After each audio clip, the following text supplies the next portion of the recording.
Justice? Thankful po ako sa ABS-CBN kasi talagang nag-brainstorm kami with the team and pinasila ko ng mga favorite scenes, important scenes na dapat nasa movie.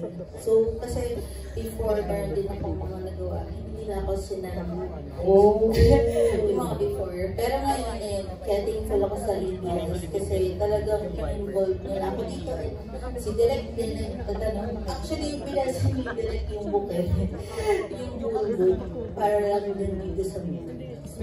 Kaya thankful po. May mga binago ba kayo direct sa sinulat ni Miss Tina that you had to adjust? It's more of compressed pero we try to keep all the important scenes. Kaya tinatanong namin ano yung mga iconic scenes na gusto nung ano.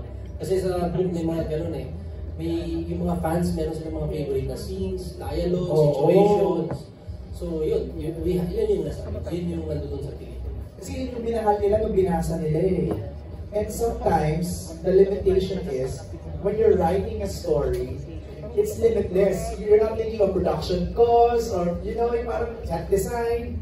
So, challenge talaga, Direct Benedict, di ba? If you're executing it. Pero, in fairness, yung malalaking eksena yung ginagawa namin yung lahat ng malalaking eksena na nandun sa book. Kaya happy naman. Totoo bang sinunod nyo to last October pa? October of last year? September! Ang tagal na! Tumanda na lahat. Mas bata kayo dun sa Si Don ang next magtatanong to be followed by Naz. So we go to Don first. Okay, magandang hapon. Gabi na po. Ay, gabi na pala. So dito na lang yung title. Para sa For Bad Boys. Pwede mag-share naman ng piece kung ano yung pinaka-bad thing na nagawa. Si Rafa. Sabihin mo lang sila kung anong gusto nila i-share. The baddest thing you've done. Kahit kanina yung ginawa. Who wants to go first? Parang si Dusty. Yung pwede na i-share na hindi kami masyashock.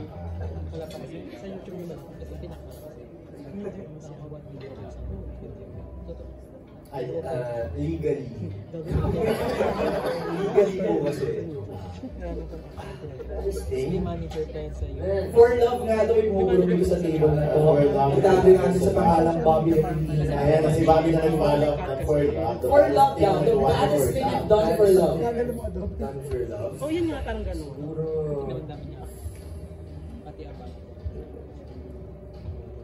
disobeying parents just to see my girlfriend. Maybe, I think. For love. That's for love. Yeah. Gusto ko yung mga side comment ko sa table na ito. Sa POV daw ng parents, bad yun. Pero sa POV mo raw. It's love. Yes. Oh, diba? And this is, I think. And it's relatable. Yeah, I'm sure everyone here is sort of done that. River, ito kung meron ka bang ginawa. Parang ikaw. Baddest thing for love. Ano ba? Nagawa ko. Tanong natin sila. Baddest thing for love. Siguro hardest thing or not baddest thing naman. Siguro siguro the whole PBB journey.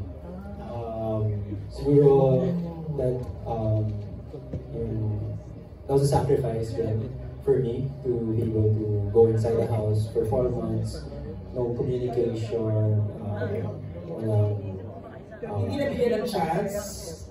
Tinuro ko pa. Hindi nabigyan ng chance na kausapin ka while you're inside the house. Wala talaga. For 4 months. That's painful. Yeah, pero nagpaalam ka ba? Siyempre naman, we talked before. And So ano yung ginawa mo? Nagbigyan ka to send flowers? yes, kasi monthly namin yung every 12th of the month. So that was my only way of communicating to her. And I sent, there's an app kasi sa phone na you can send future messages. So habang nasa outside world pa ako, I sent future messages to her para makuha niya one minute. Uy, Sunny, anong app yan? Co-star. Yung bad sa question, pero ang good pa rin ang answer. So, siguro that was, not the baddest, but then the hardest. And not just me naman, pero it took two sides then for that to happen. So, blessed thing. Any reaction?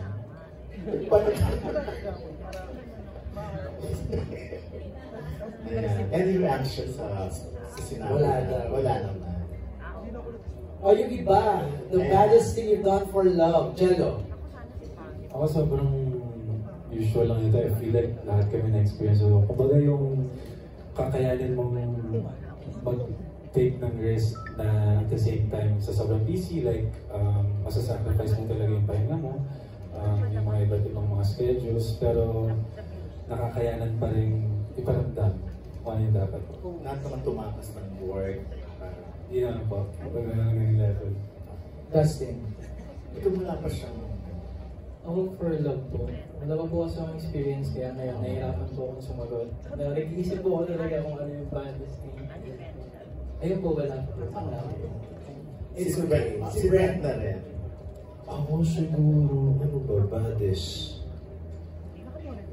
Parang same din with Harvin, Jelly, na parang sometimes you forget to prioritize yourself just so you could put this person first.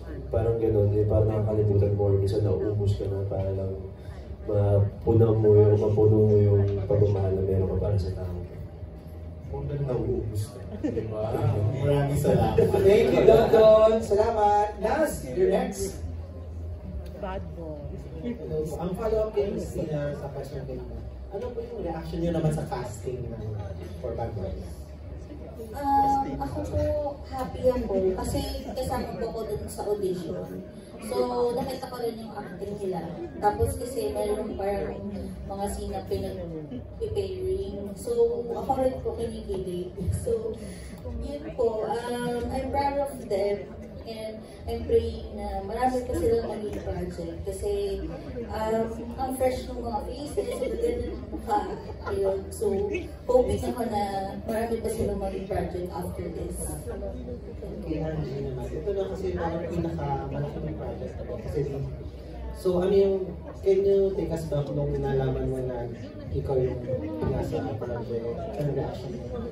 First of all, never kong in-expect kasi ang daming pinagawa sa akin. Pinasendan pa ako nila ng video. Yung pinagawa sa akin, o gawin mo tong scene na to, mag-video ka, send mo sa amin.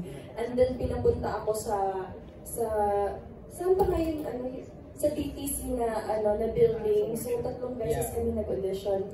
First of all, who would have thought, tapos, di ko talaga in-expect na mapunta to sa akin. And ang bait talaga ni Lord. At saka, doon ko talaga na-realize din na dapat maniwala tayo sa perfect timing. Like, everything happens for a reason. If it's meant for you, it's meant for you. It will not pass you, and it will not pass your timeline. Because it's yours.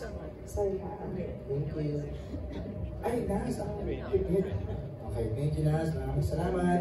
We go now to Janrel Sidro of Kapamilya On Demand. Janrel, are you here? Janrel? Ayun sa kabila. Excuse me? Ikaw na, dito ka na, sayang yung skirt mo. Ay, you forgot your question? Sige, ako na lang. This is for Angie. Bilang si Candice, ano ang pinakagusto mo sa kanya character at ano ang pinakamahirap na parte sa pagganap sa kanya? Sa akin, ang pinakagusto kong character or characteristic ni Candice. Sorry, napupulol ako. Ang pinakagusto kong characteristic sa kanya is hindi siya takot magmahal. Kasi, kahit na, alam mo, parang pinuksa na siya ng lahat. Parang everybody despise her, everybody like bullies her. She's not afraid to give love to everyone. That's why I love this characteristic sa kanya. Tsaka yung pinakamahirap siguro ay, syempre, as a learning in progress, mahirap talaga sa akin yung acting because this is not my talent. And like, kaya sabi ni Direk Benny, thank you kay Direk kasi pina-assignment niya talaga sa amin talaga na ikaw binubuli ka, low yung confidence mo, dapat ganito ka, ganyan. So it helps parang na-embody mo din yung yung pagiging na parang ang sakit na ba't ganyan yung trato sa akin ng mga tao, wala naman akong ginawang masama. And I just wanted to share love. So parang kaya doon ako na parang na-attach din ako kay Candice. Tsaka, when I talk about her, I get emotional. I don't know why. Because she's just full of love. And I know if totoong tao si Candice, thank you to Miss Tina for writing her because she's such an inspiration sa amin. Especially nung grade 9 ako kasi that's when I started reading The 4 Bad Boys in Me. It's just, it just show na parang, wow, how beautiful the world will be if you look at each other eye to eye where there is compassion. So, ayun. Kaya ako, love na love ko si Candice. They wanted to clarify here because yung sinishare mo now, Angie, is it coming from a personal experience that you were bullied before? I mean, I got bullied, yes. Even now online, like, I would talk about it. Even now online, like, it's there and it's real. And the book, it shows na dapat nag-show tayo ng compassion sa lahat. Dapat nag-show tayo ng love sa lahat. Kasi hindi lahat deserve yung hate. And everybody deserves to be loved, deserves to be respected. And bullying is a no. So, to all of the bullies out there, I hope that you would find love. Kasi deserve mo din yun. And, I think the bullies need love the most.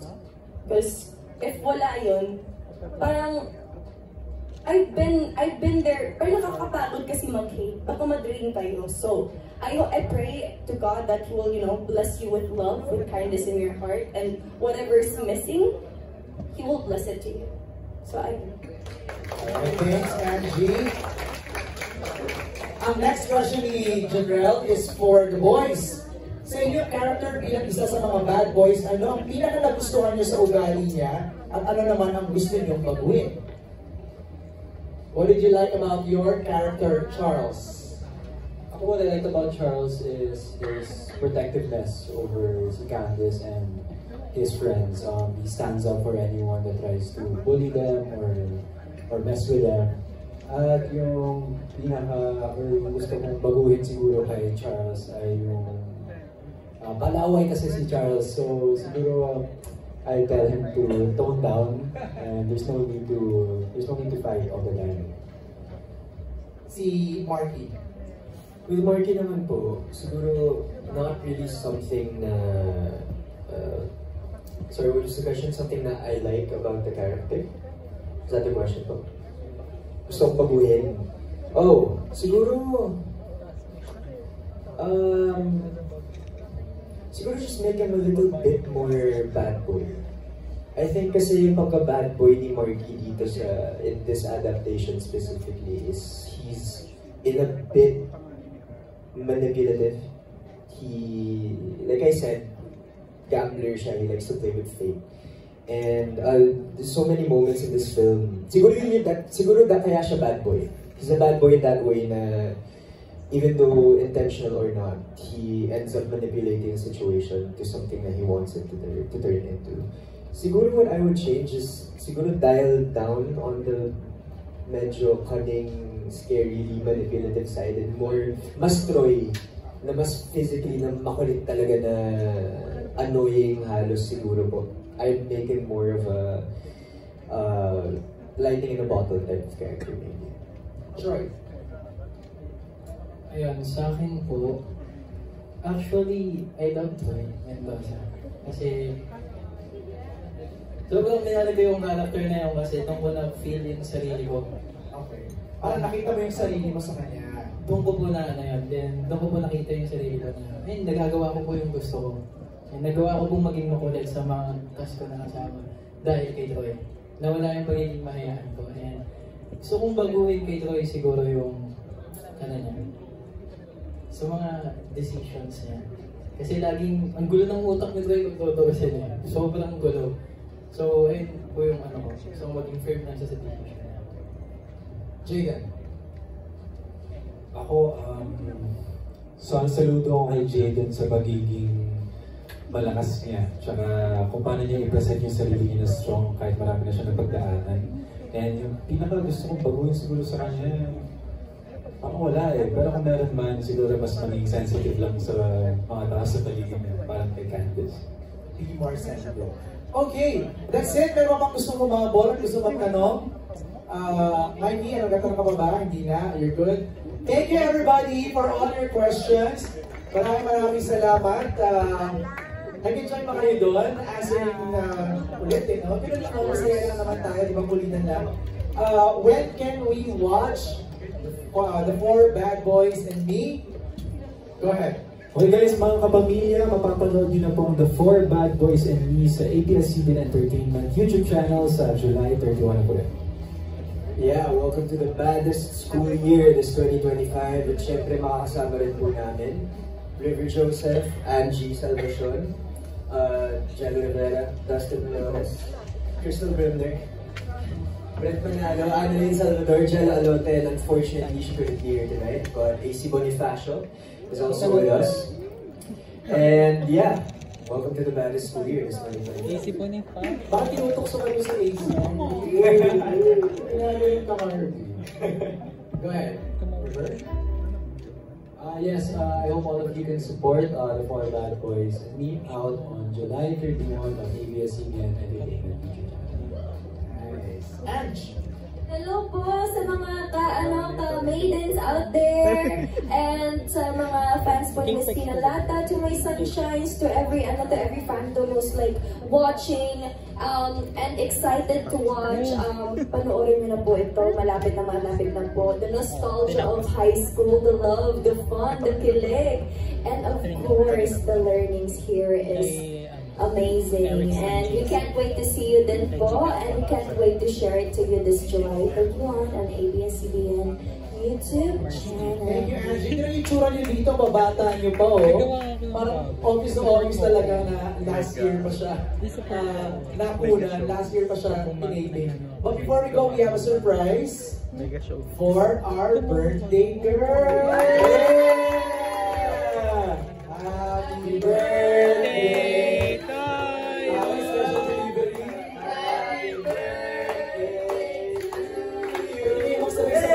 Happy birthday, happy birthday, happy birthday to you.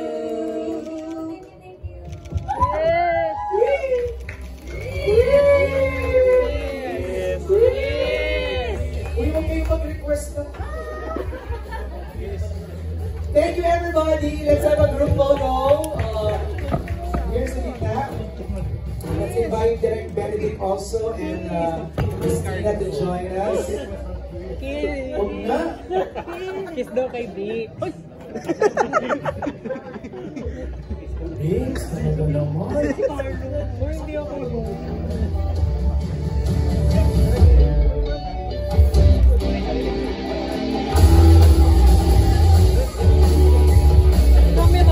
Okay na pa, si Christina sa baba. Let's have the girls sa baba. Let's have the girls sa baba. Ayan, parang tinakit si Christina. Ayan, perfect.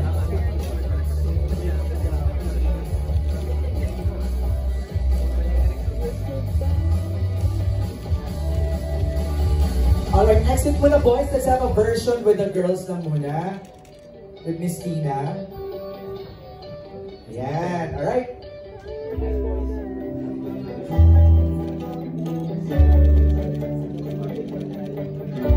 Okay, thank you Miss Tina. Pa-escort natin si Miss Tina. Let's have the girls muna. Let's go. Ayan. Let's have the girls. Alright. Let's have the girls.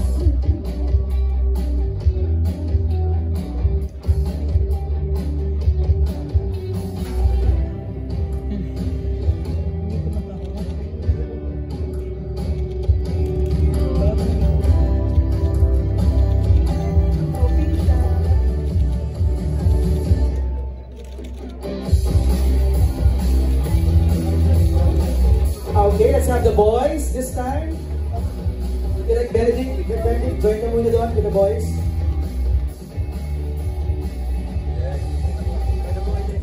Parang may height requirement ba sa show na to? Dapat matatangkad lahat.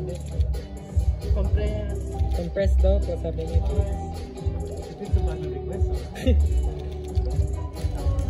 Here. To your left, to your left. Okay. And then center, look at the center. Okay, big stuff. Then look at your right. Then look at Biggs. Thank you, Direct Benedict. Let's have the boys. Boys, Official. Ito po sa official. tutok ang camera. Sa official. To your left, look at your left. Center. And then to your right. Kay Nika Sabio daw po. Girls, join again, please. Join them. Angie, go to the center. Last na po ito. This is the last. One last group cast photo. The next, the birthday. Okay, joke lang.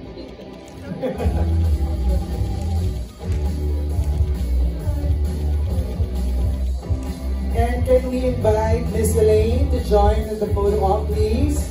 Our head ng New Business and Digital Services and the YouTube team.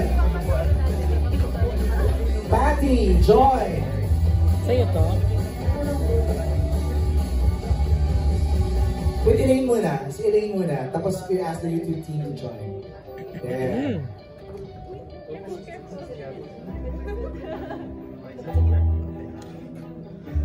So yung Alright, brother. guys. Mamaya mo na tanggal. YouTube team, go ahead, join please. YouTube team, iba lang kayo. Ano ba ito? Parang ginagawa.